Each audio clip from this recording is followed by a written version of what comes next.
Yo, what up? It's your boy Owen JJ Stone, aka OHDOCTAH. We're starting late, but you don't know any better because most of you guys aren't going to be watching this live, other than the 3,000 people that are chilling in the lounge right now.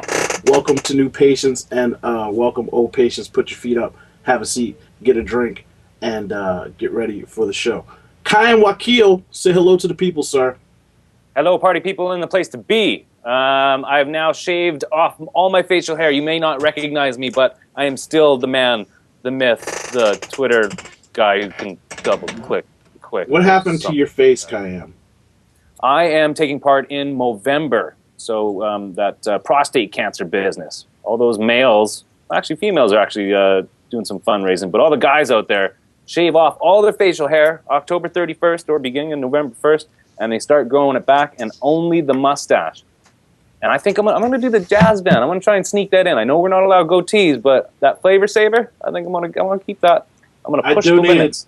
I donated money today to Team Boston to CC Chapman's team because if I shave this off, this will never grow back. This has been this length since 14 years old. This has been 15 exactly. years. Yeah. This has been like this. I can't shave this, so I can donate money and I retweet everything that I see supporting the Movember movement, but I can't do it. This is just, I would look bad. You've never seen me without this. It's just, I'm fat, and all this, I look like a little chubby kid with too much cake in his face if all this was gone. So I will support giving money and retweets. That's all that I can do for the movement. We have a guest with us today. This guest is a family member. This guest is a friend. This guest left his immediate family to come be on the show so that I wouldn't stab him repeatedly the next time I came out to the cottage. That is what I call smart and loyal. Welcome, Uncle Leo Laporte. Hey, how are you doing, Doctor? Hey, I am. I'm sorry we made you leave your meal, sir. Oh, that's okay. I'm sorry I forgot. I'm sitting there at a nice restaurant. I eating my food. Actually, I ordered an antipasto dish, and my son ate like half of it. And he said, "But that's okay, because I'm gonna let you eat half of mine." And then I had to leave before I get to eat half of his. So you owe me half a truffled macaroni and cheese. I got you. I'm doing Movember too. Uncle Leo's on the Movember movement, so make sure you go by it and give Uncle Leo $1 to go towards some charity. Actually, I haven't set up any donation stuff. I just think, I'll raise awareness. You're just doing it. Oh, raising awareness is good. That's what I said. No, I want to talk about testicles, and this is the way I can do it. Well, and it's important to do so. It's a this very is to raise awareness for butt cancer and testicle cancer. People get butt cancer? Well, prostate. It's up there. Haven't you ever? You've had the exam where they put on the rubber glove and they grease up the finger, and then they say, "Turn your head and cough." No, that's something. They say, I think somebody's tricked you, Leo. I think that's jail. Jail. That is jail. That's a cavity search. Leo, Most fun you can have with your clothes off. obviously tuned into the wrong said channel there, Uncle Leo. That was not a doctor. I didn't know this was a clean show. I just assumed because it was you. Oh, I was just trying to. Oh, this is definitely not a clean show. I'm just my butt clenches up when I think about someone sticking gel. Oh, you want two fingers? Okay. my cuts out, Uncle Leo. Okay, so this is me as you've never seen me before. Well, but anyway, I've never grown my whole life. I've never grown a mustache. I don't know though, Kayam, if it's really fair to shave to grow. That's what you're supposed to do. I mean, what else can you do if you already have facial hair? I think it's the whole grooming process, because I mean there's tutorials on the Movember site on how to groom your mustache. I need to read up on this because it was Brian Shaler turned me on to this last year, and he had a mustache. I know the curls. Carl. His mustache had a first name. It was C-A-R-L. Huh? That's right. Now I'm curious because I've never grown a mustache. What do you do? You just don't shave from here on up? Is that it? Yep. Yeah, that's all you got to do. You let it go. It's gonna itch. It's gonna get to that spot where it breaks the skin, and then it's gonna get all thick and itchy. And then you just have to get past those 2 or 3 days of itchiness, and then it's all right.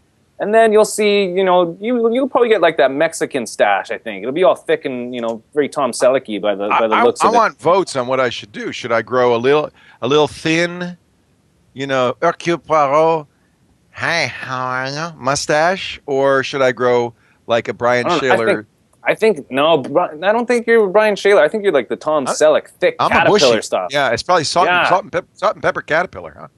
Yeah, there you I go. don't know what to expect. French. So yeah, French people's mustaches look weird. I have to go on Wikipedia. There must be a mustache instructional somewhere. Just go to Movember.com. Do they They've give got you all the tutorials. information? Movember. Just go to Movember.com. They've got to Movember.com. teach you how to grow a mustache. Okay, I'm checking it out right now. All right. United States. Why are you doing that, Travis? Cut Leo's mic and cut Kaim's mic so I can get to the word of advice so we can get started. Because I can't trust them. So we start out the show with the word of advice, and my word of advice to everyone in the lounge and watching the show later is know your audience. Knowing your audience is one of the most important things you could do. One of the keys to life, if ever I knew one. It's great for personal. It's great for business. Know your audience. You have to know who you're talking to, how to talk to them. When you're going in for interviews, do a quick scan of the office. Find out if this guy's a family man, if he's into sports. You know, you could tell a lot by paying attention. I mean, most people aren't that good, but I can read a person's face and know what they're about or who they are. I can look at their clothes and tell that. If you can't do those things, then use questions to figure out who your audience is. You know, gauge your audience.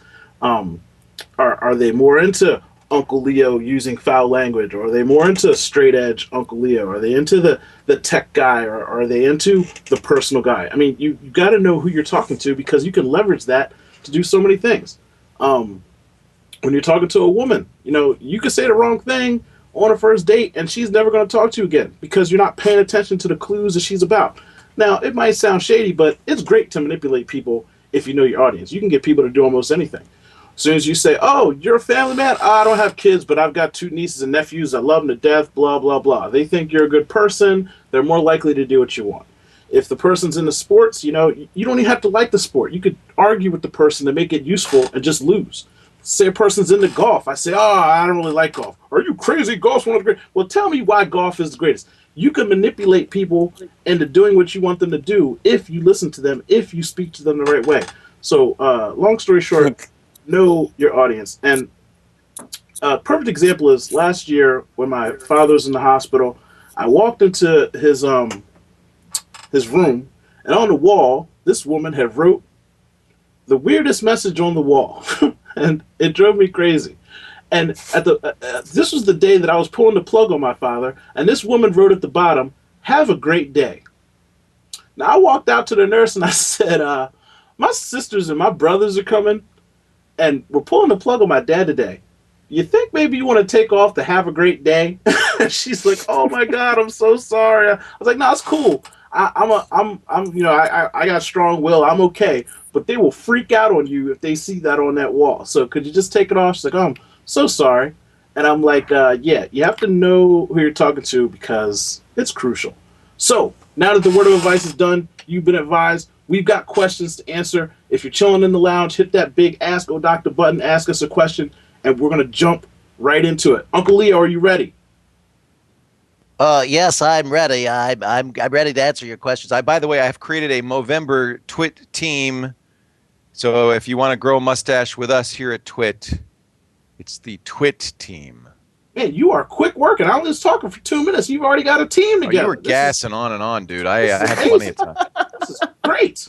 That's why, shoot. Uncle It's amazing. It's this internet thing is going places. Travis, first question. I can't read it on the Skype. How about them Giants? Adrian 20 male. Woo! All I can say, well, Uncle Leo, you're out in that area. How do you feel about the Giants? Out in that area. I'm a Giants fan since way back. When I first moved to the Bay Area in 1971, we went to an A's game and a Giants game, and the Giants were at Candlestick Park. They had this crappy stained carpet. They didn't even have grass at Candlestick. It was freezing frickin' cold. And I said, this is my team. These guys are pathetic losers. And by the way, the Count, Montefusco, had a mustache like this, but that was the A's. Anyway, that's since 1971. In the 80s, I worked at KNBR, which was a Giants radio station. I was the president of the KNBR Giants fan club. I went to about 80 games in 1989, the year they won the pennant. And I went on a Giants cruise, took 150 Giants fans with Kevin Mitchell, Ernest Riles, a bunch of other Giants players in 1989, the year they won the pennant, on a cruise. I am a long-suffering Giants fan. I took my son in 2002 to see the freaking Angels whip the Giants the last minute. We were on our way to destiny. So I've been a Giants fan for 30 years, and so it's just, and you know, it's been longer than I've been alive. It's been 56 years since the Giants have won the World Series. They've never won the World Series as a San Francisco team. So I can't tell you how exciting this has been. It's just wonderful. I'm a big baseball fan, and it's just really great to see this. So that being said, let me ask you a question real quick. What did you feel about the Barry Bonds era? You know, it's funny. I kind of lost interest. I was a Barry Bonds fan. In fact, you know, I took my son to Game 3 of the World Series in 2002. We saw Barry Bonds hit a home run. My son was about 9 years old at the time, and I said, actually, let's see, 2002. Yeah, I said, you know, just remember this. I know you're kind of young, but just remember, you could tell your grandkids you saw Barry Bonds hit a home run in the World Series in 2002. I really truly thought that he was seeing history, and then the juicing, and it was very disappointing. And you know, I think Bonds would have kind of gotten away with a little bit more, been given a little more slack by the fans if he hadn't been such a dick. Yeah. But he really, you know, he had his own, you know, Barca-lounger in the clubhouse. He didn't talk to anybody. He just was kind of a mean-spirited fella.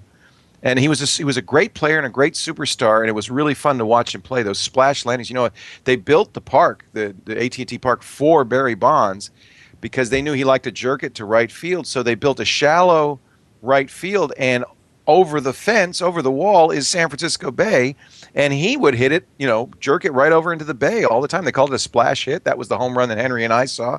Yeah. And that was really exciting. And so those were a good era, but it did get a little bit tainted by the steroid scandals, and it was a little disappointing to me. But you know, I'm a fan, and you know, I lost heart too during the strike, you know, many years ago, and kind of stopped following baseball for a while. But when this October came around and the Giants were, you know, it's such a great story because these guys, it's such a piecemeal team. Many of these guys didn't even play for the Giants in April. Yeah. They came out of nowhere because they beat my Phillies. Misfits. They beat my Phillies, so I could just be happy that the team that beat my team won the whole thing. So that's the only solace I could take in it. Cam, do you care about the Giants? There was a cricket match on last night. Sri Lanka or West Indies. What the hell do I care about goddamn baseball? Oh. You talk about baseball. Leo can talk. Go. Take it and go. That says it all. We're done with baseball. Uncle Leo is ecstatic. Next question. I'm so excited. I really am. Can you still not read them? I'm not getting that. Travis, no, I can't get it, man. After a person passes, should their internet presence be memorialized or taken down on social network sites? Down tempo, age 30. Why do you put the age on there? Is that important? It's kind of important. Sometimes, like, if somebody's young and they ask a sexual question, I like to know how old they are so I know how to answer it appropriately. You mean they might ask me sexual questions? They might ask you sexual questions. Sexual chat. You got like those eyebrows. Look at them. They're like little caterpillars on my head. Man, I can't do this. This is what's wrong. I know, right? He's been drinking at dinner. I know. Wait till you get my DM, Leo. Holy. Kayam, tell me what you think about memorializing someone after they pass away on their social network. Should they take them down? What should they do? I really don't know. I've seen the question go around, like what happens to their accounts? Can you get them? That kind of stuff. I think it's already been done. The Facebook, there's a group going up there that shows a memorial, or just pay your respects, that kind of thing. Show some pictures that they never wanted up that now they're gone. You can put them up. Sure, why not? I mean, it depends on who wants to put them up. If one goes up and someone doesn't like it, you're going to hear about it. So I say go ahead, memorialize them. Yes, thumbs up on that one. Look what he wrote to me. Dear Uncle Leo, don't make me call my uncle Habib. He won't be as kind. He won't be as kind as you are. I like that. That's good. Threatening I think this is a great question because this is something that you guys are young, you're 30 or whatever, but I'm facing death any minute now, and I know that I have this huge internet presence all over the place. I've got blogs, I've got Facebook, I've got Twitter. I think it's great that it go on. You know what Facebook does? They allow the next of kin to contact them. You have to have a proof that you're next of kin, that the person has passed away, and they convert it to a memorial Facebook page, and the wall is still alive. People can still post to it with memorials. I think that's great. I love that idea. I'd love my blog to continue past me. It's the only form of immortality we've got, really, is the stuff we create, the art, the writing, the podcast. That's immortality. We go away, people forget us. I would hope that our writings, our creations on the internet would last as long as the writings of Shakespeare. Well, it's a so chance for for that, immortality. For you, Leo, I would suggest you put away a little cache bank account in your will so that the servers and the domains are paid for year after you're gone. Believe it or not, we've actually arranged We'll run that. reruns. You have arranged that. Yeah, there's a thing in business called succession planning. And when a business is built around a key person, there's actually a kind of a standard process you go through that we are in the process of going through, including insurance, including a committee, a plan for who runs the company, all that stuff. We've done all that with TWiT because I want TWiT to survive. I don't want it to go away when I go away. So there is, in fact, there's money, and there's a system to set up so that people could keep the sites going. Okay, well, just make sure your personal insurance isn't too high because I might think about rubbing you out and helping collect. I got $5 million worth of insurance. That's not worth killing you, Leo. The $5 million is not worth killing you. I'll let you live for 5. If you would have pushed it to like 25 or something ridiculous. What's your number? That's the question. What's your number, OHDOCTAH? Well, 25, I can give something to the wife and the kids. 5 million, that's not worth splitting. We all get $1 million apiece. That's not worth your life, Leo. It goes to TWiT. It doesn't even go to my family. It goes to TWiT to keep TWiT running if I should go. Well, then I just need to get a job at TWiT, and then I can rub you out. There you go, Doctor. There you go. Yeah, my father passed away, and I actually tweeted this out earlier today because it told me his birthday's today. And I was like, oh, I forgot all about his Facebook page. So I said, oh, today's his birthday. And I was like, man, should I take it down or should I do the memorialization thing? Because I just couldn't bring myself to do anything with it, so I just left it alone. But I went there today, and people posted happy birthday. And isn't that neat? I miss you and stuff like that. So I guess I'll turn it over to a memorial thing because it doesn't make me feel bad. It's just because it's not like I didn't already remember. But for other people that want to leave messages, and if it's a memorial, I guess they could post pictures. So I'll probably just do that.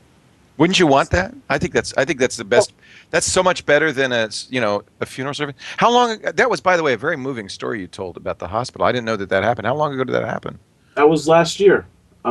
It's actually crazy because I tell people all the time, like, life is short. Like, you're sitting there saying what you're saying. His birthday was November 3rd. He had a stroke November 9th. I pulled the plug on him the 12th. Wow. So 7 days after his birthday, and I talked to him on his birthday. He was fine. Everything was good. He just had a stroke. And it can happen anytime. Anytime.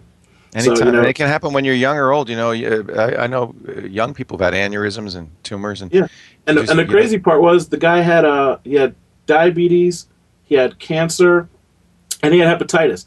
He had beat the diabetes, and he was in the military, so they were giving him some experimental drug, and it took care of the cancer. So he had beat diabetes and cancer. Wow. And had a stroke.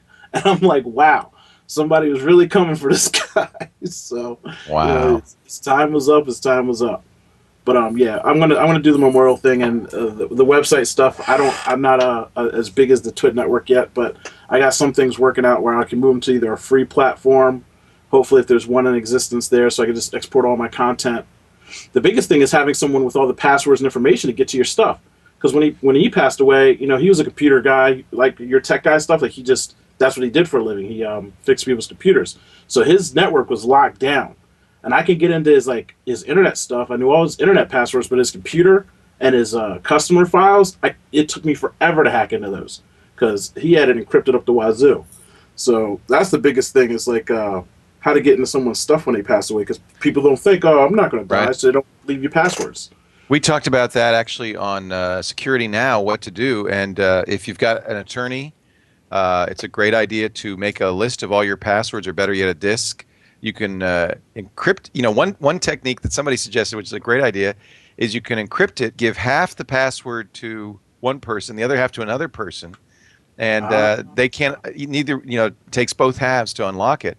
I mean, I think if you can't trust your attorney, you're kind of in trouble. But Yeah. I think that's a really important thing to do. You know, the keys to your kingdom. I haven't done that yet. You know, I have a LastPass account, which is great because LastPass has everything. So what I really need to do is give the LastPass login to my wife or my attorney so that they can access all that data. Well, I'm just going to try and live till I'm 80 so I can live for forever because they're going to have robotic hearts and minds and stuff like that. So I'll be living. That's what Ray Kurzweil says. He's the guy who says the singularity is near. He says, I just want to live long enough to live forever. And he's serious about it. I'm serious about it. If I can make it, I think it's like if I can make it to like 72, they'll have like the heart and something for your brain. So I'm trying to live. He's older than both of us, but he says that by 2040, you'll be able to pour your brain into a machine that will go forever. So he wants to survive till then. Travis, next question, because we're living forever. Oh, I can read now. What was the scariest moment of your life? Jolio, 68. Jolio. Leo. Uncle Leo, what was the scariest moment of your life? You know, that's an interesting question. I've been nervous before, you know, speaking and stuff. It wasn't too scary, but in hindsight, it was scary. Was that crowd surfing I did in Austin? At the time, I was too ignorant to know how dangerous it was, and I found out later that in a couple of cases, the crowd had actually dropped the person. Meatloaf, for instance, who's quite a heavy guy, crowd surfed one of his concerts, and they dropped him, and he landed on his elbow and injured it. So I should have been more scared. I was more exhilarated than scared. And you had that huge backpack on, too. I was actually surprised none of that equipment got messed up. I was amazed. Because I was there that night. Were you drinking? That was fun. Oh, yeah. Well, you saw them. They made me chug a beer. Oh, yeah. Yeah. I meant before that, because I know about the beer thing. I'm not a big, yeah, there it is. I'm not a big drinker. But I'll tell you what, that wasn't maybe the scariest moment of my life. It was the biggest high of my life. I mean, that is an incredible experience to have, hundreds of people holding you up, floating you along. It's pretty amazing. And they did take good care of me. They didn't fondling you, but holding you up sounds a lot nicer. Yeah, Becky Worley called it. She said, "Did you get a Texas reach around?" I said, "What?" You look really happy, Leo. You can see how blissed out I am. It's really, it was an amazing moment. Scariest moment of my life. I mean, probably the scariest moment of my life was before Abby, our first baby, was born. My wife went into labor and didn't progress for about 50 hours. It was a very long labor, and after about, we kept calling the doctor. We were home for about a day. And that was terrifying. And it just, we finally went to the hospital, and it was a 24 hours of just extreme stress where, I'm just trying to hold it together. And the nurse shows up. She says, "Are you the Laportes? I'm here to take care of you." And I burst into tears. I was so relieved. It's like, thank God, please help me. Here. And then another 2 days passed before Abby was born. It was really a scary time. And they were about to give my wife a C-section. The doctor said, "Well, we're going to get the baby's coming out at midnight, one way or the other. We're either going to give you a C-section or you're going to progress." And maybe that was what it took to get Abby to come out, because literally 20 minutes before the C-section would have happened, she came out and was born, and she was fine, and it was an amazing event. So sometimes I think fear comes before something truly amazing. In fact, it often seems to. Well, that's in that case, it's especially how it works out. Yeah. But I mean, even public speaking's like that. It's terrifying before you go on, and then you do it, and it's exhilarating. Yeah, I don't get scared about speaking. I figure, look, I'm the one on the stage. Those are people in the crowd. They don't know any better. If they could do better, they would be up here speaking. So I don't ever worry about that. Kayem, tell me something the scariest part of your life. Tell me something. Tell me a story. I remember one scary moment. I was I took one of those backpack as my home trips. Owen, you know about it. I went to India. I bought a motorbike. I started driving around, and I did a East Coast to West Coast trip. I was in Chennai down in the south, and I was driving all the way over to like Goa. And as I entered Goa, the two guys in front of me, they were driving, and there was a couple of cows playing on our side of the road. So we went to the other side of the road, and we're all going through. And out of the corner of my eye, I see these cows. Their horns got locked together, and one kind of went one way and one went the other way. But together, they went directly into my bike. So one hit my forks, one hit my gas tank, and I literally did the Superman over top of my bike, and. I mean, it was scary. I fly out, I land on the ground, just barely missed the asphalt, and now I'm like sliding on my belly on dirt. And I had like my goggles on, and I could see the dirt kind of like, quickly going past my eyes. And in that moment, it was as if someone pressed pause on my life. And the dust was like, it was still in my vision, but the rocks weren't moving. And it was one of those everything flashes in front of you. And then it was at a moment, I'm like, okay, I've heard about this stuff. Never thought it was going to happen. Here, my life is flashing before my eyes. And okay, am I ready to go? And you've got that huge scar on your arm that everybody always asks about. Yeah. I mean, I'm very well marked up now because of it. I mean, it was that moment where I finally woke up. And you go, okay, wait a second. Life is very precious. Let's do something with it. So yeah, that was that scared moment that actually was a catalyst to bring me alive. I'm going to give 2 scary stories. One's really short.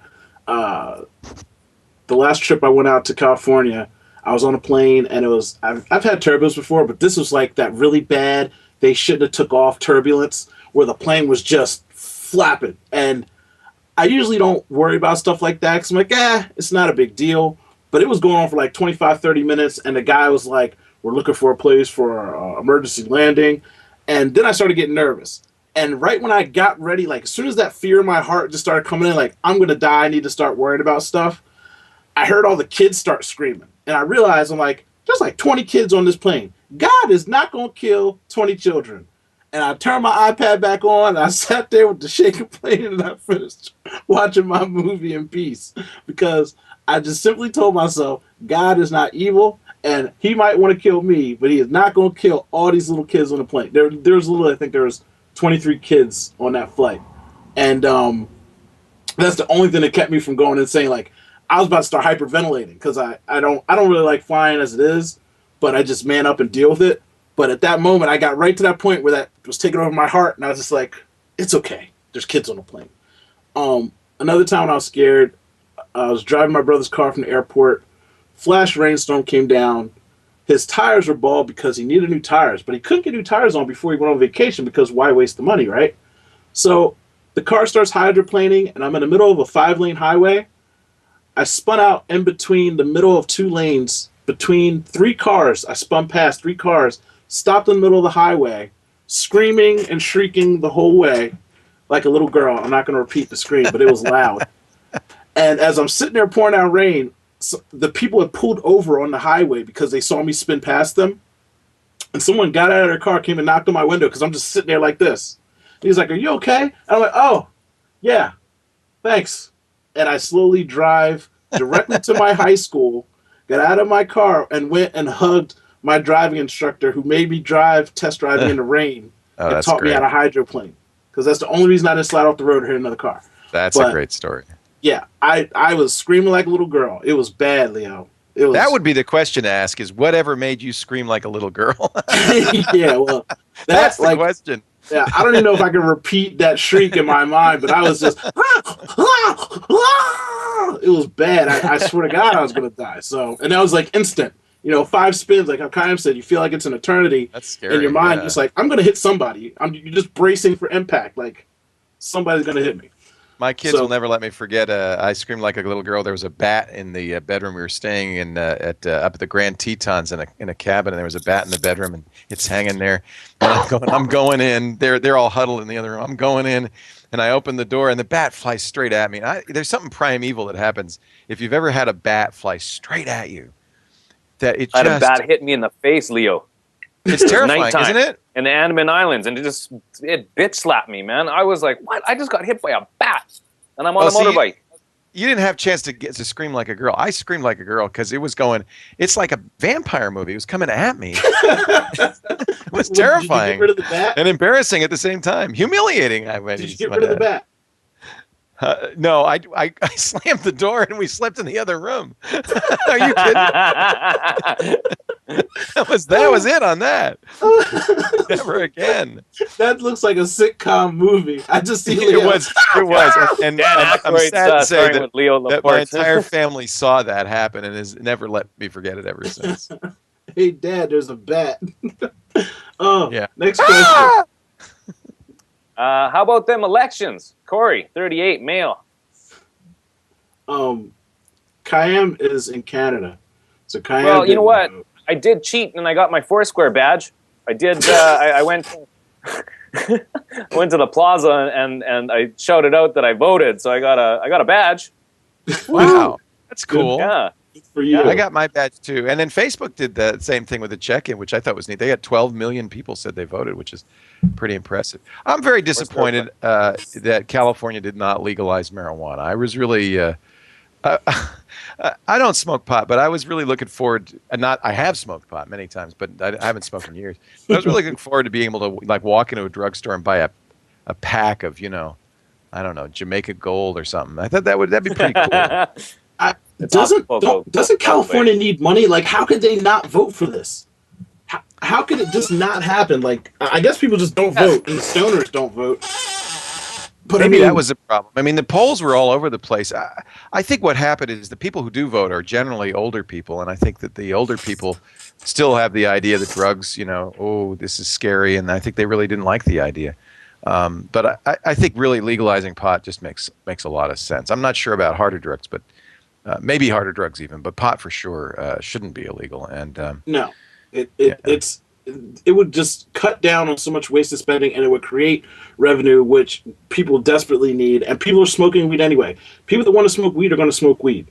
And I mean, well, especially in California, it's actually de facto legal in California because we have medical marijuana, and it takes nothing. You pay $50, you go to a doctor. Most of these there's these guys, there's stoner doctors who go, what's the problem, man?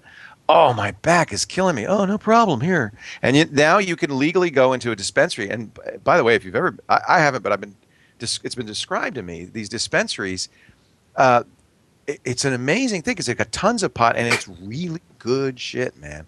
And it's labeled like, and they'll treat you like it's like a wine bar. They go, well, this one has a real mind high. This is very clear. This is a body high. Okay, on this one stays for a really while. Yeah. And they have a RL in the lounge is like, slow down, Uncle Leo. I'm trying to write all this down. So it really is legal in the sense that it's trivial. Almost anybody can get a marijuana card. These dispensaries are everywhere. The growers, if they have licenses to grow for a dispensary, are everywhere, especially my neck of the woods in Northern California. So I mean, it might as well be legal. The only the difference is you don't get the taxes, and people still go to jail. Sad to say, for possession. Although, anything under an ounce is, most of the time you get a ticket. If it's a joint or two, you get a ticket. Yeah, and in major cities in California, your medical marijuana can get delivered to your home. I've been in many a home where I've seen guys show up. You're kidding. Delivering weed, and I'm like, "Is this your drug dealer?" Wow. No, this is my from my doctor. I'm like, wow. Your doctor delivers? I have a couple of friends, only two. One claimed stress, and one claimed lower back soreness, and they got the card. And you can get lollipops, you can get brownies, you can get, every form you can imagine. It's really kind of gone overboard. I mean, when it was to fight nausea because of chemotherapy, okay, yeah, but come on, lower back pain, stress, really? Is that a medical condition that only marijuana can treat? How about acid? It might be better than taking stuff from pharmaceutical companies with the side effects of acetia, diarrhea, nosebleed. Yeah, but look, really, come on. If you've got a headache, right now I got to go find 3 pills to go take. If you know what, I've been getting headaches chronically for the last week. I don't know what the hell's wrong with me. And usually Excedrin works, but it has not been working for me. And I need medical marijuana. So I'm going to move to California, tell them I have headaches, and I'm going to get this weed. Uncle Leo, give me a job so I can move out there, get my medicine, and get my chronic headaches taken with chronic and everything. Chronic headaches with chronic. That's why it'll work, because it's in the name. It's got to work. It's in the name. My son was my 16-year-old son was very disappointed. He was really counting. He said, tomorrow I'm going to wake up and it'll be legal to buy weed. And I said, not for you, not for you. Well, Dad, you can get it for me. Those used to be my favorite commercials, by the way, right? Where the dad comes in and he finds the fucking drugs and he's like, what is this? What's going on? You got all these drugs. Where'd you learn this from? Where'd you get this from? You are right. I learned it by watching you. And you just feel like, oh. You felt so bad. First time I watched, I'm like, wow, It's true. that's deep. It's true. Right. That's what actually part of the reason I don't do drugs and I don't smoke pot is because I want to be a good example for my kids. But also, I don't have any brain cells to spare, frankly. I got to take care of what I got. The other thing that was interesting in California in the election was Meg Whitman, the former eBay CEO, who spent $160 million, about $130 million of her own money on television ads and lost. And, Scoble tweeted, just think what would have happened, how much better it would have been if Meg Whitman had just spent $140 million and give that money, you could give that money to 40 different startups and have an amazing growth and jobs and create some amazing new companies. But no, she wasted it basically on a failed campaign. Carly Fiorina, former CEO of HP, was running for Senate in California against Barbara Boxer. She lost also. And I think the ad that tanked her, which I don't know how true it was, but boy, it was stunning, was they had a bunch of HP employees come on saying, I worked for HP for 8 years. I was planning to retire there. Then Carly Fiorina said, get out. You don't have a job anymore. And meanwhile, she has 3 corporate jets and a $40 million bonus. And I mean, they were very effective. They had 8 or 9 HP employees saying, yeah, I lost my job. Yeah, I was out of work. Carly Fiorina fired me. And I think that was pretty effective in a state where unemployment is very high. And they ship jobs overseas, so that does not make anybody happy. So, bring jobs back. Spend that. You know what your campaign should be? Your campaign should be $160 million to bring jobs back to the United States. Yes. The media will pick that up and put ads out for you. Right. So that's what people should do if they're smart. I could spend all this money, but I'm going to give it to startups and make jobs in California. Now that would be a wave across the country. Next question, because I'm tired of politics. Leo, what advice would you give to someone that would like some or all of their income to revolve around a website of their own creation? JC, 34. Well, I'll let you go first, Leo. How can we make money? You could certainly do it. I mean, there's a guy named John Chow who has mastered this. If you Google John Chow, you'll find him. But he's done it by putting an ad every 3 words. And, I think that's the wrong way to look at it. I think in my opinion, what you should be doing is saying, what do I have to say? What do I have to contribute? What is my unique point of view? What can I talk about? What is my passion? Find that. Do what you love and the money will follow. Don't say, how can I make money? I mean, yeah, it can work, but I think you're much better off, and in the long run, you'll be much happier if you do something you really love. The real problem is most people don't make money on the web or on podcasts or on YouTube. 99.9% don't make any money. So it's long odds that you'll make any money. Much better to go at it. This is something I have to say. This is something I want to say. Treat it as your art. Great painters paint because they have to. Great writers write because they have something to say and they can't not say it. Make that, if everybody on the web were doing that, trying to create great stuff, I think everybody would be happier and you'd probably make more money in the long run. Kayam, do you have any thoughts to add to that? No. Just do it. Yeah, he hit it on the nose. What you love, man. And if you don't love it, just switch it around and make yourself love it. I mean, you can always look at something in a negative way, but if you just take a moment and take a step back, find the positive in it, and then you can switch that around, and you'll be doing what you love to do. So, I mean, Owen, I think you're doing what you love to do. I'm doing what I love to do. Leo, you're doing what you love to do. We're all pretty good-looking, cheery folk. So I guess, yeah. So basically, it always makes me sad when I see people going to work at jobs they hate.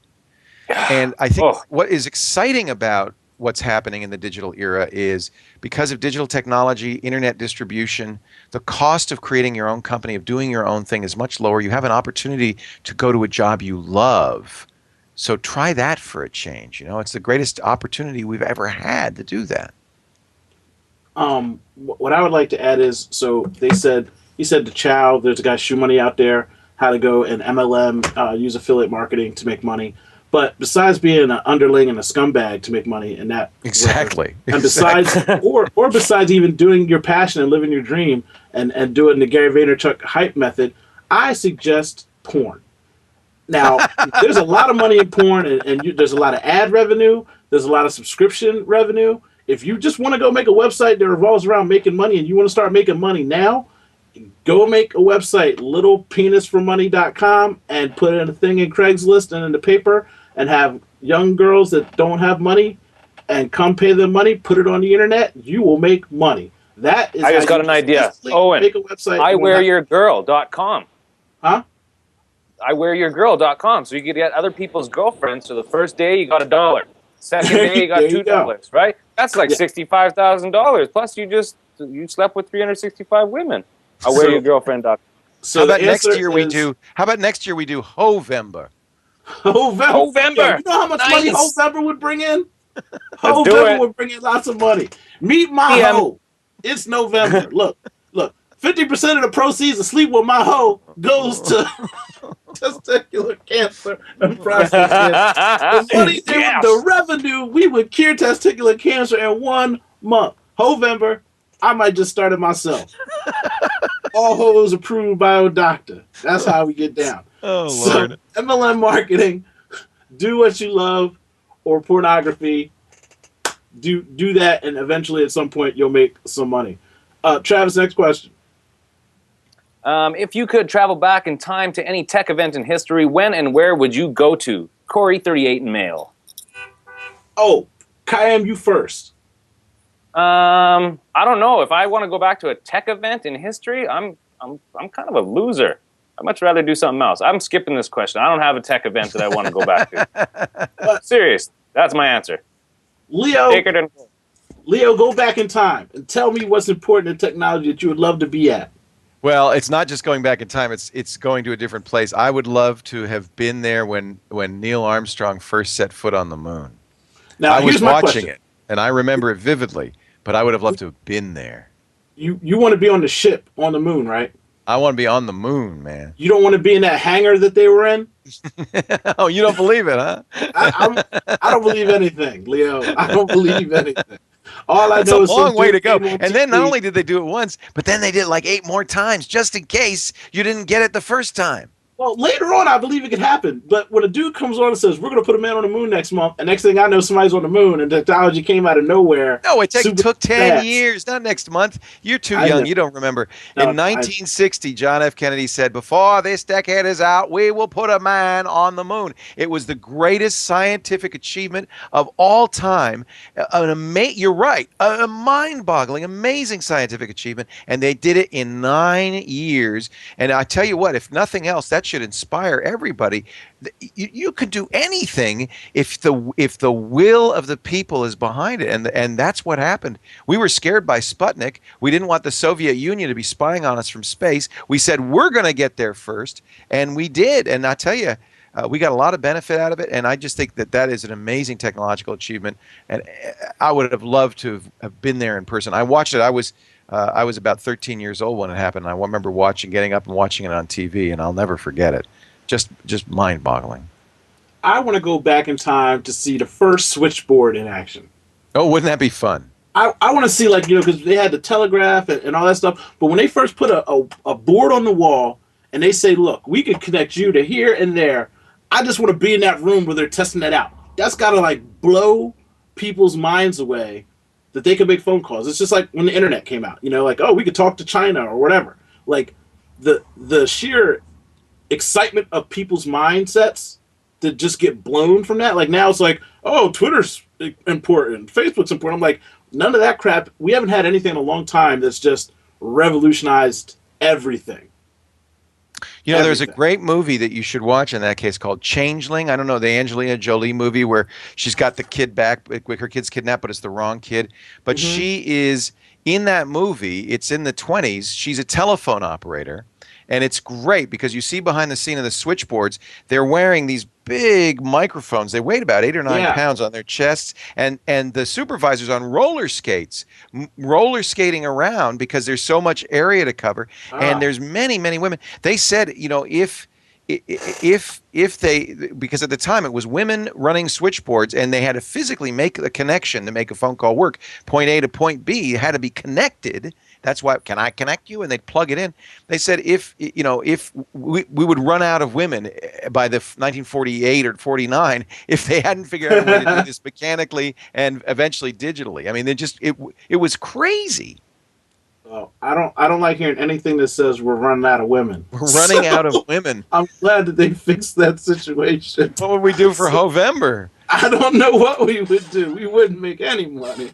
It'd be so sad. Oh, But yeah, not I'm getting any totally dinner interested in that. now. I'm gonna watch that movie.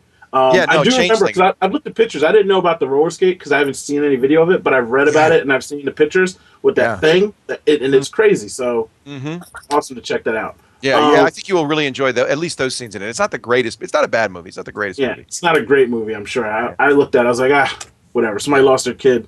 That's crazy. Next question. Hi, Leo. I, like many, have been a fan of yours for years. Have you ever been surprised about how much influence Tech TV had on many people? Snoop Dizzle, 28, who brings the brownies to the yard. Long time patient of the lounge. Love us some Snoop Dizzle. Uncle Leo, answer Snoop's question. For shizzle, Snoop Dizzle. I am constantly amazed by it. You know, when we were doing it, we knew it was pretty great. We really loved doing Tech TV. It was 1998 to 2004. We knew that and I'd done a lot of technology television before. I've done it for 10 years before that, and technology radio for 15 years before that. But you could tell them, first of all, I'd never had the kind of freedom that I'd had to really get geeky and to really talk about. And we were doing things like installing Linux on live television, and I dug it. It was so great. And it was interesting because the geekier we got, the more hardcore we got, the more response we got, which was kind of unexpected. People really wanted it to be really geeky and hardcore.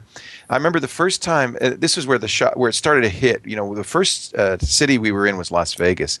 And about a year into Tech TV, I was at a meeting and they were saying, yeah, we do a thing with the cable company down there in Vegas. We have a little event. We set up a table. And Kate and I are listening to this, my co-host Kate Patello. And we said, well, can we go?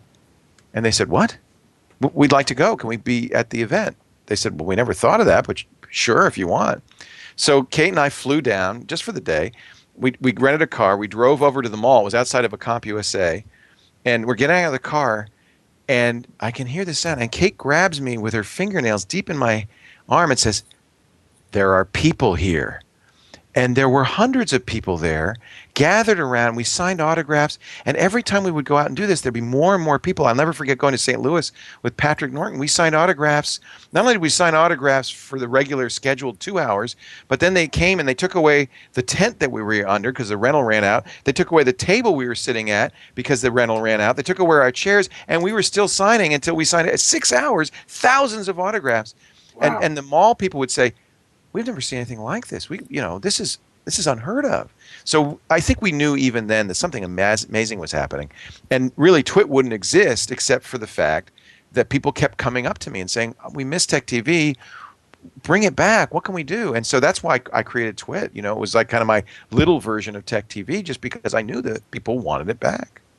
And they do want it back. It's funny because just like and the difference, that the thing that always amazes me about you is that people that aren't in technology watch TWiT. I've been on TWiT a couple times, and my friend's mother, who can't even use a cell phone, right? This woman still has a flip phone, no smartphone, nothing. She called me the first time I was on TWiT, and she says, you know Leo Laporte? And I'm like, you know Leo Laporte? She's like, I've been listening to Leo for years. He's a radio guy since blah, blah, blah. I love tech. I was like, so you don't know how to use a computer, but you watch tech This Week in TWiT? And she's like, yes. And I'm like, wow. She's like, I'm so amazing. proud of you that you were on TWiT. And I'm just like, I've known this woman for 15 years. And again, I've never known her to know anything about technology, but she watches your show every week. And like I said, she's been a fan, and that's the presence that you bring. That was amazing to me, because this person's not even into technology, so she listens every week, even though she knows nothing about what's going on. That's what happens. Now, if you don't believe me, when you do what you love, when you do what you're passionate about, people get your passion and they share it. And maybe it's not a lot of people, it doesn't matter. They share your passion, they love you for it. So that if you need any reason to go out and do what you love, that's the reason. It's very gratifying. Thank you. That's really nice. Any more questions, Travis? Let's go. What was it like doing a radio show or TV show for the first time in your life? Gandalf, 26. Hit it, Leo. You got it. That is pretty scary. I started in radio in college, and I'll never forget the first time I went to the campus radio station because I wanted to talk them into letting me be a DJ, because I like to talk in voices. I thought it'd be fun, but I'd never done anything before. And I'm 16 or 17 years old. I'm pretty young. And they said, okay, there's the microphone. You've got 5 minutes. There's the teletype with the AP radio news. Just to pull off some stories, and you're on at 5. And I went, and I wish I had a recording because I'm sure my voice was kind of shaking like a leaf as I read it. I know the paper was shaking as I'm trying to read it. It was that may have been my scariest moment. That was really terrifying. It's after you do it for a while, you get pretty comfortable. You can do this in your sleep. It doesn't scare me anymore. Leave your family at dinner, roll right into your room, put on a headset, and kick it into gear, high gear, sir. I could. It takes a while, though. It takes a while. Travis, next question. Leo, did you bring personality to podcasting? Be honest. John, No. 21, and he's male. No, because you know who's doing it before me is Adam Curry, and that guy has the biggest personality I've ever met. So absolutely not. I mean, in fact, I think podcasting was all about personality. I brought content to podcasting, to be honest. Originally, podcasting was Dawn and Drew. Remember them? It was Adam Curry. It was about personality. It was about people, letting their hair down and being themselves. And it was like something you'd never heard before because people don't talk like that on the radio. It's kind of like satellite, only it's even more, down to earth and real. Dawn and Drew, when they were starting, they were in their little farmhouse in, where was it, Kansas or somewhere, and they worked on TV trays, and their microphones were held up with coat hangers. And I mean, it was very real. So actually, it's the opposite. I didn't bring personality to it. I brought content to it. I mean, one of the things I think is really important, one of the things I've always tried to do, I want to be entertaining and fun and well produced and enjoyable. But more importantly, I want to bring people information that they can use and need. I've always been focused on content. So I think it's the opposite. I brought content to podcasting. And Uncle Leo is always honest and forthright on the show because if he wasn't, I'd cut him. Travis, next question. I'm scared to death of you, Doctor. I'm from New Zealand. Can each of you give me a fact about New Zealand? Carl, 24, male. Ooh. Kayam, you first. People from New Zealand are often called Kiwis. Leo.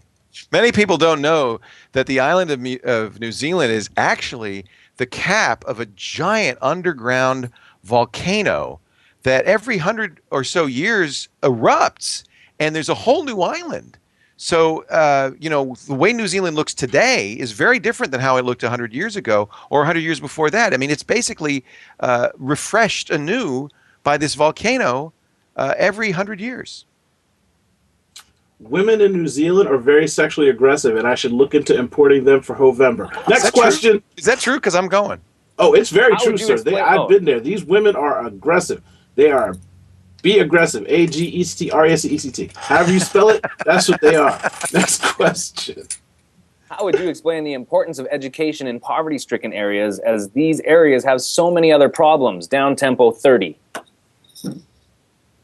Leo, you're smart. Put on your thinking cap and answer this question. Yeah, I'm a firm believer that it all starts with education. Poverty is a cycle that's perpetuated because there's no way out.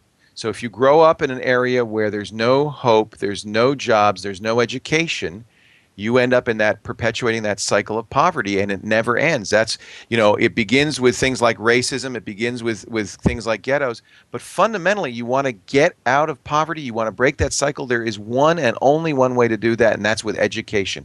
If you give kids an opportunity, because kids have a natural desire to learn. If you give, you got to have nutrition. This is why Head Start works. It works. You give them nutrition, you give them a chance to learn, they will work their way out of poverty. It ends the cycle. Education is absolutely the most important thing in the world. I totally agree with you, and just so I make sure I don't make a joke, there's a gentleman who is going around, and he was incarcerated in jail, and he throws out the stats of parents that are incarcerated, their children are 90% more likely to be incarcerated, and that the government goes and says X amount of convicts has X amount of kids, so we need to make X amount of prisons to fill in the future. And he said if they took the money, instead of putting it into prisons and putting it into education in urban communities, they could flip that cycle around. He said if a person with a family member or a parent who's been incarcerated goes to college, even for 1 year, they never go to jail in their lifetime. Like the stats are so much lower. Just giving them the chance at an education and showing them that they have another way and another opportunity to do something. So I wholeheartedly and fully, completely agree with you and your statement. I assume Khayyam feels the exact same way. Yeah, I'm a big believer in a statement of give them pencils. You get a pencil into children's hands, that is an empowering tool. I don't care about any of this technology, any of that kind of stuff, that old-fashioned writing something down. That writing is going to lead to reading, and education is definitely of foremost importance. Because, I mean, I've seen it firsthand. People who are drinking water that makes them sick, they have no idea that brown water isn't good for them. They know no better. And, you know, I know people who've gone with water treatment and tested it and kind of gave them the information, and they realized that what they were drinking was not healthy, and they wanted to make a difference. And then they would go on and, you know, learn this and learn that. But yeah, it all starts with a pencil. Give them a pencil. Save the world. We just saved the world. Next question. Even though I have no real affiliation with TWiT, it's the internet, so I feel like I do. Huh.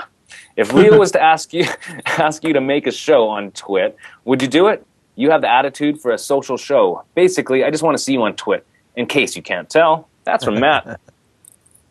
Matt F., I assume you're talking to me, and Uncle Leo could hire me to do anything. He could ask me to take out the trash, and I would say yes, because I love Uncle Leo. You'd have to leave New Jersey. You don't want to leave New Jersey. Well, it depends on the job you give me, Uncle Leo. If it's to do the trash, then probably not. But if we could work something else out that's useful, I might come out and hang out in the mountains with you. Well, what kind of pitch me? Here's your chance. Give me the elevator pitch. What's the show OHDOCTAH would like to do on TWiT? Number one, advice show, Uncle Leo. You see people need advice. I'm the number one advisor on the internet. That's the first show. Advice is one of the oldest things in the world. When you go look at newspapers and magazines, people come in week after week after week to ask questions of someone that they trust. And I'm smart enough to bring in people like yourself that are smarter than me, so I can always give people the answers that they deserve and they're willing to get. That's the first thing. I could pitch you stuff personally later, but I mean, really, Leo, just put me in front of a mic and I'll take care of everything. And trust you me, I bring in the brown. We got the cold color tan thing going on too. You know, the whole racial thing. And this is the year for that. You know, we got a black president, Uncle Leo. I mean, I'm just saying, just bring some color to the TWiT network. Bring in Cousin Baratunde. Then we get the African people coming. I mean, we could just go global with this brown TWiT movement. You have no idea. Well, you know, OHDOCTAH, that we're going to start. We're absolutely. You have my commitment. Going to build a New York studio and start a morning show out of New York City, and I think you would be a perfect person to be on that morning show. So, Doctors in the morning. Doctors in the morning. I think you should do a segment on the show where you ask questions of the doctor and he gives you really bad answers. I think it'd be great. It'd be awesome. That's what we could do. Save lives. We're going to go through a couple more questions because we started late, and then we're going to get you out of here, Leo. I'm sorry. That's my fault. I apologize. No, it's okay. It's okay. Travis, next question. If you had full control of the cesspool that is college football, what changes do you make? Down tempo, 30. They need to have a playoff system, and that's enough on that question. Travis, next question. What song do you dislike the most? Jessica, 38, female. That song that Travis played at the beginning of the show, that song I hate. I dislike it. I detest it like a sickness. What song was that? That I don't want that. Oh, Cat Crack. Yeah. No. That was the thing with Schwood. That was I forget what song that is. That was the thing with Brushwood's the little picture that I took that someone animated and put a gift to. It bugs me. I gave my 2 cents. Sorry, I cut you all off. No, that's okay. Leo, worst song in the world. Anything by Lil Wayne. You don't like Weezy? I cannot. Will you please explain this to me? Because I tell you what, he's what? He's like the best-selling artist of all time right now, right? He's like, what is the story? He has a terrible voice. His lyrics are the most inane crap I've ever. I mean, I don't dislike rap. There's some great, rap artists. I like rap, but this is crap rap. It's terrible. I asked my son. He says, well, he's got flow. I said, well, yeah, because he's just going, and he sounds like this, and he's terrible. And it's not musical. I know I'm sounding like an old man right now, but I just don't get it. I don't get it. What is the story with Lil Wayne? Why is he so popular? Would somebody please explain that? Okay, so you've heard of the term bling bling, right? Yeah. Well, he's number one. That's how he became explosive because he's the one that came up with the bling bling. You know, he wrote that song and he did it when he was 13. No, Okay, he was you 13, changed the so whole. he was little. 13 years Okay, he was old, little. Yeah. 13 All right. years old. Every white person in the world, movies, TV shows, making jokes and bling bling, and you know, it just was one of those culture things where everybody knew about bling bling. So Wait a minute. Wasn't the guy who was the guy with the big clock? Wasn't that the first bling? That's Flavor He didn't Flav. call it bling. Flavor He didn't Flav. say bling bling. He didn't call it that. So it's That the was Flavor word Flav. bling, Ring, ring. not the It was fact ring, of ring. bling. Yes, yes. So, I mean, Shaft. I mean, Isaac Hayes wore chains to symbolize slavery, to symbolize the history of, and that was the origination of all these chains. But they didn't call it bling. So Lil Wayne, 13-year-old Lil Wayne, says, "Oh, it's called bling," and everybody goes, "Oh, he's a genius. He's brilliant." yes, and his first like 4 albums sucked really bad, and now his music, How he's can you rapping tell? for people. Listen, he's rapping for people that sit at home with no money and no jobs and wish they had cars, bitches, and gold. So when you have a downturn in the economy, Leo, a lot I of people get up sitting in at the home morning don't have and I money. take a pee. Now I'm Yes. Lil Wayne. What's me? Yes, That's and that shit would go crap. platinum, Leo. If you were black and 5'2", Wow. 5'2", you would be rich if you said that rap because there's people sitting at home with nothing, and when you rap about having stuff, people love that crap. So Yeah, Uncle Leo does not like Lil Wayne. I understand. I totally understand the whole thing about, you know, I'm a gangster and I'm a man and all the women. And I understand that. I dig it. But Lil Wayne's got a terrible voice. He's not musical. He's not really that. His lyrics aren't. You know, it's like you know. I agree with you. It sounds like he's freestyling the whole time. I mean, you don't get it. I totally agree with you because and that's pretty much what he does freestyle all the time. He just makes up stuff. He doesn't write it And- down. I know. He says, "I don't write it down. I'm making it up as I go along." And more than any other rapper I've ever known, he makes up words and phrases that just make no sense. And he's like, and he says it too. Yeah, I just made that up. And it's I just make like, that up. I don't okay. know what I'm saying. So I was 13 once. Now I'm an adult and I'm still pretending I'm 13. I don't like country music. I don't like any kind of I country love music. country music because they're the crackers of the world, and that's the good people. You know, Leo, I'm tired of white people stealing everything from black people. White people have never made any kind of music in their lives, okay? The country music is nothing but the blues, okay? White people stole rock and roll. White people stole the blues. I can't stand country music. Black people were sitting there singing "What Was Me" stuff, and some white guy said, I lost my truck today. I could sing about that. And then country music was born. So I like all kind of music, and you know, I think it's very fashionable for white people, middle-aged white people like me, to say, "Oh, these kids with their hip hop music, I don't understand it. They're so misogynist." And you know, the truth is, I can dig it. I mean, you know, there's some great hip hop music.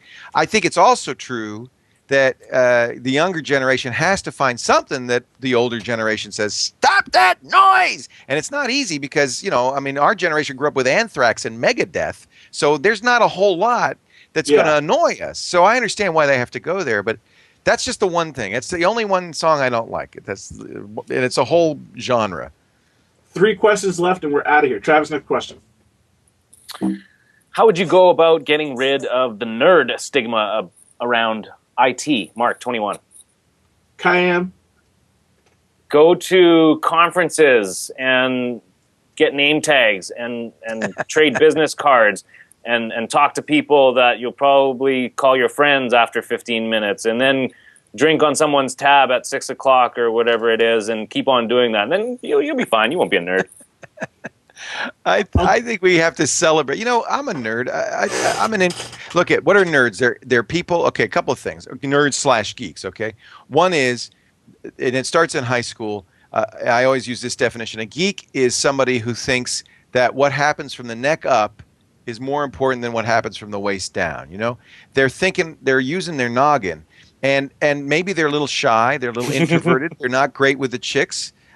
You know, but they're thinking, they're bright, they're very smart. So I don't think changing the way we are is really the solution. I think we got to celebrate who we are and say, look, I know I don't have a lot of social skills, but I'm Mark Zuckerberg. I'm Bill Gates. I'm changing. I'm Steve Wozniak. I'm changing the world. I'm using my CEO, brain bitch. to make a difference. And if you don't like it, well, go listen to Lil Wayne.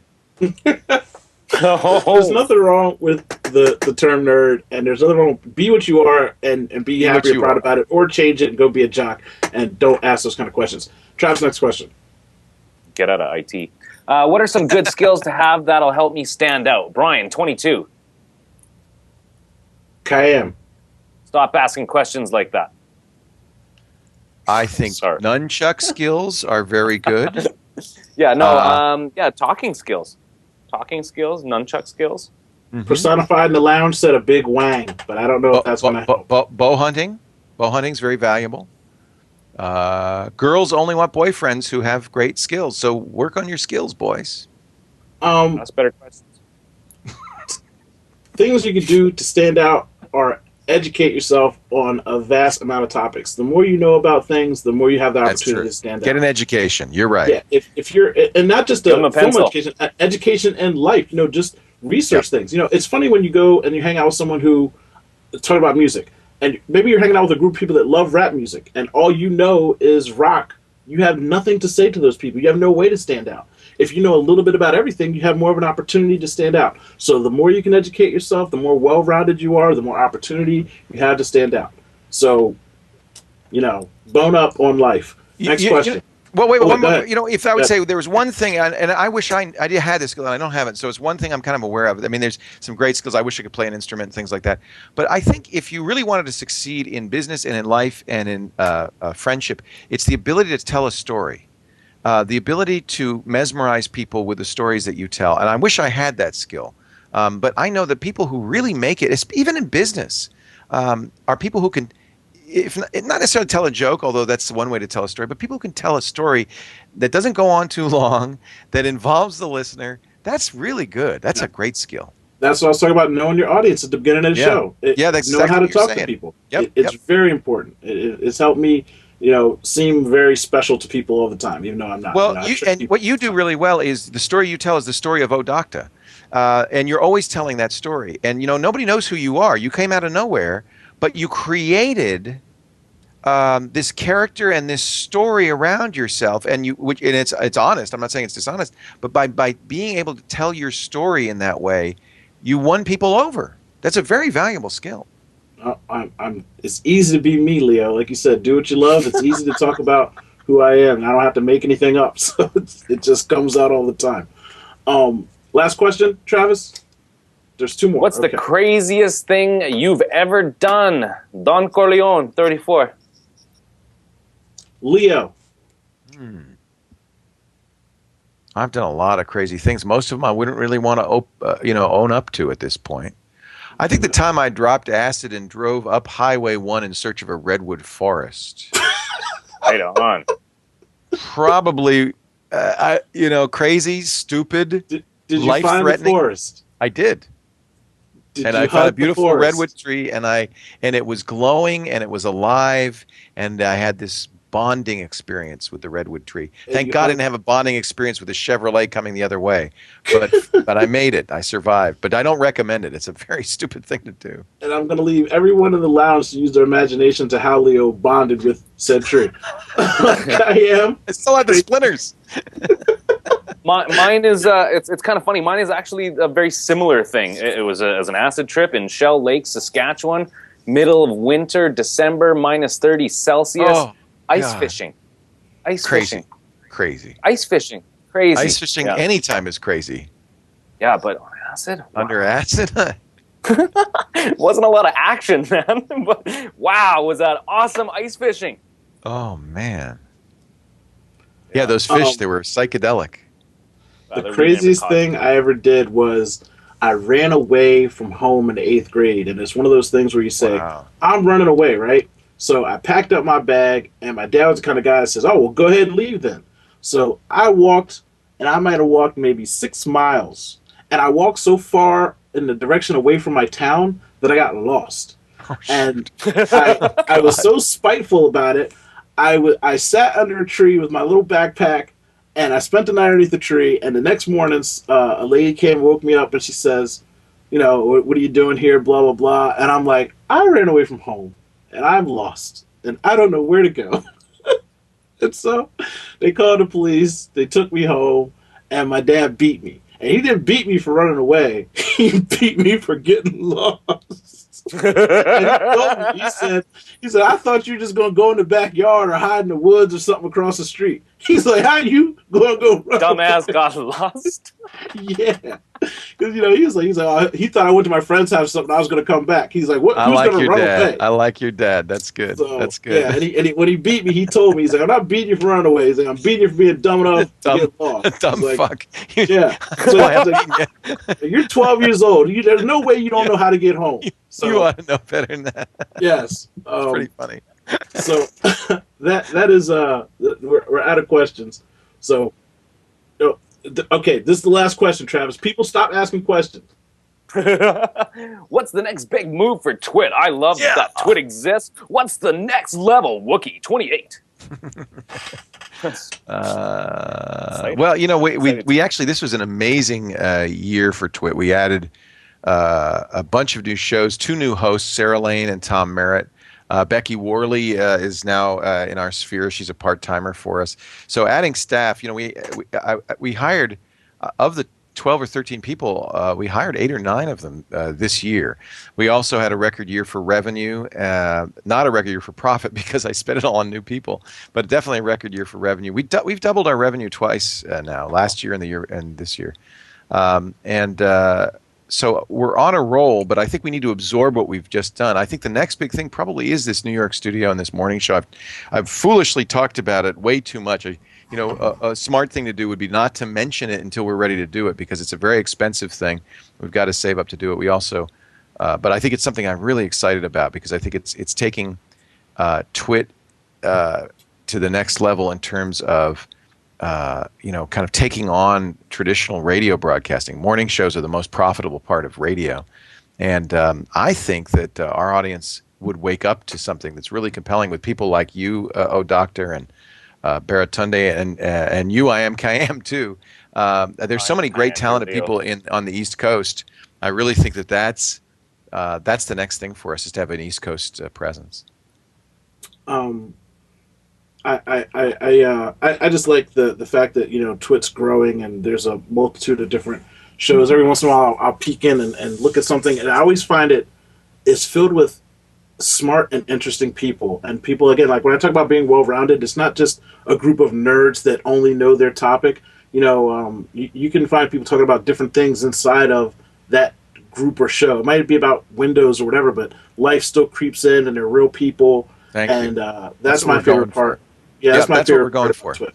I basically, TWiT is just me and my friends, and so I pick people who I think are interesting, have something to offer for the audience, and I really try to instill it in everybody that we're here for our audience. That's what we're here for, not for our ego or our gratification to get free crap. We're here to serve the audience and to entertain them, to inform them, and I think that we do a pretty good job, and it's because of the people I've surrounded myself with. I'm very lucky that way. We're done, so you guys no more asking questions. Thank you, Lounge. Thank you, Patience in the Lounge, for asking all these awesome, amazing questions. And thank you, Leo, for coming on the show this evening. I know you have a simple way of plugging yourself, so if you could do that right now, sir. Two words. Google TWiT. There it is. Well, if you want more words, and then press I'm feeling lucky. Or you could just go to leoville.com Sure, or that's my page, twit.tv, or just Google Leo. I mean, Leo is master of his domain and every other Leo on the face of the planet. So you have to get through Leo Laporte to get to any other Leo available. Thank you, JJ. Thank you. Thank you again for being on the show. And stick around because I want to chew your ear off for a minute before I let you leave to go to your family. Okay. Kayam, do you have anything to say to the people? I've got a couple of things to say. One is that Leo went on record to commit to Owen to do some New York business, so I'm going to hold him to that. Otherwise, Habib, my uncle, will pay you a visit, Leo. Second, I wanted to say that there was a question saying how you can make money in this world doing some internet stuff, whatever. I took the liberty of registering HOEVEMBER, which I will share in partnership with Leo Laporte and Owen J.J. Stone for next year. And join in for Movember this year and HOEVEMBER next year. I am Kayam. You can find me on Twitter. And you could probably Google me, but you'd have to be able to spell my name right. Also, Kayem is running the at Pakistan Now, Pakistan_now Twitter handle, and raising awareness about the disaster that happened in Pakistan. So make sure you check out that Twitter handle and check out Kayem on the web. He's doing awesome stuff. Following it right now. Again, check out Movember.com. We were joking about HOEVEMBER, but Movember is a great movement supporting testicular cancer. It's cancer for men.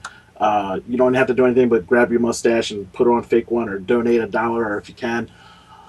I'm your boy, ONJJ Stone, aka OHDOCTAH. I am the #1 advisor on the internet. Why am I the #1 advisor on the internet? Because your mother told me that I was the #1 advisor on the internet, and I don't want to argue with your mother, and you don't want to argue with your mother, so let's not argue with your mother. Next week we have Brian Brushwood on, Amber Tunde on, and wow. the launch of a brand new podcast right after Random Drinking with Brian Brushwood, myself, and a newcomer. His name's Tony Falcone. You don't know this kid. He's coming from the streets of New Jersey. We're going to be drinking. It's going to be random, and it's going to be fun. So make sure you come back here next Wednesday at 9 EST. If you're in the lounge, go ahead and click iTunes, YouTube, subscribe, feed, Facebook, Twitter. Do whatever you need to do to find me and not get lost and beat by the ghost of my father, because he might hunt you down if you do not come back and see me. Travis Lopes is the greatest internet show producer in the world, and that's why I have him on my team. We are out. Love you guys.